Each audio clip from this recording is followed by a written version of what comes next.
ಭಾರತೀಯ ಕಿಸಾನ್ ಸಂಘ ಕರ್ನಾಟಕ ಪ್ರದೇಶ ಬಾಗಲಕೋಟೆ ವತಿಯಿಂದ ತಹಸೀಲ್ದಾರ್ಗೆ ಮನವಿ ನೀಡಿದರು. ಬಾಗಲಕೋಟೆ ಜಿಲ್ಲೆಯ ಬಾದಾಮಿ ತಾಲೂಕಿನಲ್ಲಿ ಅತಿಯಾದ ಮಳೆಗೆ ರೈತರು ಬೆಳೆದ ಬೆಳೆ ಕಳೆದುಕೊಂಡಿದ್ದಾರೆ. ಬೆಳೆಯ ಜೊತೆ ಭೂಮಿಯಲ್ಲಿ ಇರುವ ಫಲವತ್ತಾದ ಮಣ್ಣು ಕೂಡ ಕೊಚ್ಚಿಕೊಂಡು ಹೋಗಿವೆ. ರೈತರು ಲಕ್ಷಾಂತರ ರೂಪಾಯಿ ಖರ್ಚು ಮಾಡಿ ಹಾನಿಗೆ ತುತ್ತಾಗಿದ್ದಾರೆ. ಆದ ಕಾರಣ ರೈತರಿಗೆ ಸಂಬಂಧಪಟ್ಟ ಅಧಿಕಾರಿಗಳೊಂದಿಗೆ ತುರ್ತು ಸಭೆ ನಡೆಸಿ ಪರಿಹಾರ ನೀಡಬೇಕು ಎಂದು ಮನವಿ ನೀಡಿ ತಿಳಿಸಿದರು. ಹಲವಾರು ರೀತಿಯ ವಿದ್ಯಾರ್ಥಿಗಳ ಸಮಸ್ಯೆ ಕೂಡ ತಹಸೀಲ್ದಾರ್ ಅವರಿಗೆ ತಿಳಿಸಿ ತಾವು ಭೇಟಿ ನೀಡಿ ಸಮಸ್ಯೆಗೆ ಪರಿಹಾರ ನೀಡಬೇಕೆಂದು ಹೇಳಿದರು. ಈ ಸಂದರ್ಭದಲ್ಲಿ ಭಾರತೀಯ ಕಿಸಾನ್ ಸಂಘ ಕರ್ನಾಟಕ ಪ್ರದೇಶ ಬಾಗಲಕೋಟೆ ಜಿಲ್ಲಾ ಹಾಗೂ ಬಾದಾಮಿ ತಾಲೂಕು ಪದಾಧಿಕಾರಿಗಳು, ತಾಲೂಕಿನ ಮುಖಂಡರು, ಸಂಘಟಿತರು ಉಪಸ್ಥಿತರಿದ್ದರು. ವರದಿ YH ವಾಲಿಕಾರ್, ಕನಕ ಟಿವಿ, ಬಾಗಲಕೋಟೆ.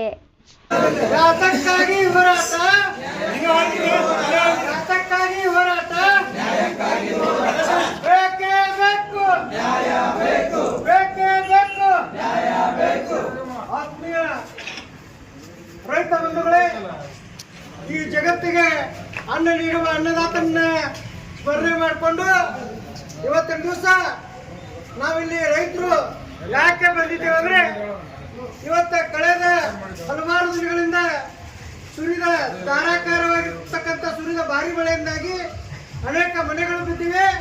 ಅಷ್ಟೇ ಅಲ್ಲದೆ ಎಲ್ಲ ಬೆಳೆಗಳು ನಾಶ ಆಗಿವೆ. ಇವತ್ತ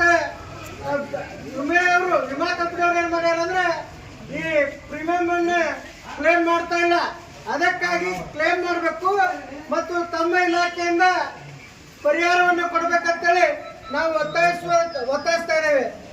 ಇವತ್ತು ನೋಡ್ರಿ, ಕಳೆದ ಹಲವಾರು ದಿನಗಳಿಂದ ಸುರಿದ ಮಳೆಯಿಂದ ಸಾಕಷ್ಟು ಮಳೆ ಬಿದ್ದಾವೆ ತಾಲೂಕಿನಲ್ಲಿ. ಆದ್ರೆ ಇನ್ನುವರೆಗೂ ಸರಿಯಾಗಿ ಸರ್ವೆ ಆಗ್ತಿಲ್ಲ, ವಿಡಿಯೋಗಳು ಮಾಡ್ತಾ ಇಲ್ಲ. ಅದನ್ನು ಮಾಡ್ಬೇಕು. ಅಷ್ಟಲ್ಲದೆ ಇವತ್ತು ತಮ್ಮ ಇಲಾಖೆಯಿಂದ ಗ್ರಾಮ ಲೆಕ್ಕಾಧಿಕಾರಿಗಳು ಕಂದಾಯ ನಿರೀಕ್ಷಕರನ್ನ ಕಳಿಸಿ ಆ ತಕ್ಷಣ ಆ ಮನೆಗಳ ಬಿದ್ದವರಿಗೆ ಏನು ಮೊದಲ ಹಿಂದಿನ ಸರ್ಕಾರ 5 ಲಕ್ಷ ರೂಪಾಯಿ ಕೊಡ್ತೈತಲ್ಲ, ಆ ರೀತಿ ಪರಿಹಾರವನ್ನು ಕೊಡ್ಬೇಕಂತೇಳಿ ನಮ್ದು ಒತ್ತಾಯ ಆಗೈತಿ. ಇವತ್ತು ಈರುಳ್ಳಿ, ಗೋವಿನ ಜೋಳ ಇನ್ನಿತರ ಎಲ್ಲ ಬೆಳೆಗಳು ನೀರಿನಲ್ಲಿ ನಿಂತು ಎಲ್ಲ ನಾಶ ಆಗ್ಯಾವು. ಅವ್ರಿಗೆ ಪರಿಹಾರ ಕೊಡಬೇಕು.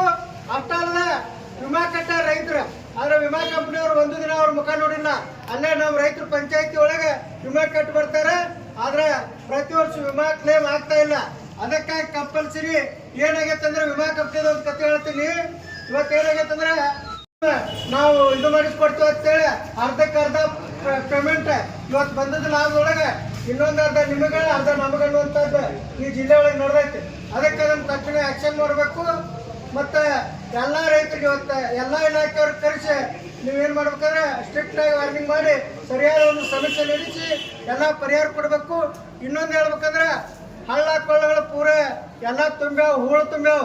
ಅವನ್ನೆಲ್ಲ ತೆಗೆಸಿದ್ರಂದ್ರೆ ರೈತನ ಹೊಲದಾಗ ನೀರು ಸಿಕ್ಕಾಪಟ್ಟೆ ಹೋಗೋದಿಲ್ಲ, ಅಲ್ಲಿ ಫಲವತ್ತಾದ ಮಣ್ಣು ಹಾಳಾಗೋದಿಲ್ಲ. ಅದರ ಸಲುವಾಗಿ ಹೂಳು ತೆಗೆಸುವಂತ ಕಾರ್ಯವನ್ನು ಕೇಂದ್ರ ಸರ್ಕಾರದ NRIG ಯೋಜನೆ ಅಡಿ ಇವತ್ತು ತಾಲೂಕ್ ಪಂಚಾಯತ್ ಆಗಿರ್ಬೋದು, ಗ್ರಾಮ ಪಂಚಾಯತ್ ಆಗಿರ್ಬೋದು, ಜಿಲ್ಲಾ ಪಂಚಾಯತ್ ಸಹಯೋಗದಲ್ಲಿ ಆ ಹೂಳು ತೆಗೆಸುವಂತ ಒಂದು ಕಾರ್ಯವನ್ನು ತಾವು ತಾಲೂಕ್ ಪಂಚಾಯತ್ ಮೂಲಕ ಅಧಿಕಾರಿಗಳ ಮೂಲಕ ತಾವು ಇದನ್ನು ಅವರಿಗೆ ನಿರ್ದೇಶನ ನೀಡಬೇಕಂತೇಳಿ ತಮ್ಮಲ್ಲಿ ವಿನಂತಿ ಮಾಡ್ಕೊಳ್ತೀವಿ ಮೇಡಮ್. ಇನ್ನೊಂದು ಇದು ಸಾರ್ವಜನಿಕ ಒಂದು ಇದು, ನಮ್ಮೆಲ್ಲ ಮಕ್ಕಳು ಇಲ್ಲಿ ಕುಳಗೇರಿ ಶಾಲೆ ಒಳಗೆ ನವೋದಯ ಆಫ್ಟರ್ದೊಳಗೆ ಅದ ರಸ್ತೆ ನಿಲ್ಲದಾಗ ಅಲ್ಲಿ ಮಕ್ಕಳಿಗೆ ಬಿಸಿನೀರೇ ಇಲ್ಲ.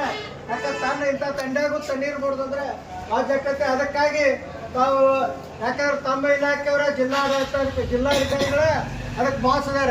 ಅದಕ್ಕಾಗಿ ತಕ್ಷಣ ಈ ವಾರದೊಳಗೆ ಶಾಲೆ ಒಳ್ಳೆ ಚಾಲು ಆಗ್ಬಿಟ್ಲೆ ಅದನ್ನ ತಾವೇನು ಮಾಡ್ಬೇಕಾದ್ರೆ ಬಿಸಿನೀರಿನ ವ್ಯವಸ್ಥೆ, ಅಲ್ಲಿ ಒಂದಿಷ್ಟು ಸ್ವಲ್ಪ ಮೂಲಭೂತ ಸೌಲಭ್ಯಗಳಿದಾವೆ, ಎಲ್ಲ ಅಂತ ಹೇಳೋದಿಲ್ಲ, ಅವು ತೊಂದರೆ ಅದಾವು, ಅದನ್ನು ಸಹ ನಿಗಿಸ್ಬೇಕು. ತಾವು ಮಾನ್ಯತೆಯ ಒಂದು ದೃಷ್ಟಿಯಿಂದ ಅವರ ಪ್ರಿನ್ಸಿಪಾಲ್ ಕರೆಸಿ ಆ ಒಂದು ಕ್ರಮ ಕೈಗೊಳ್ಬೇಕಂತೇಳಿ ನಾನು ಒಂದು ಆಶಾಭಾವನೆಯನ್ನು ವ್ಯಕ್ತಪಡಿಸುತ್ತಾ ಈ ಒಂದು ಮನವಿಯನ್ನು ನಾವು ತಮ್ಮ ಮೂಲಕ ಎಲ್ಲ ಥರದ್ದು ಬಂದಿದ್ದೀವಿ.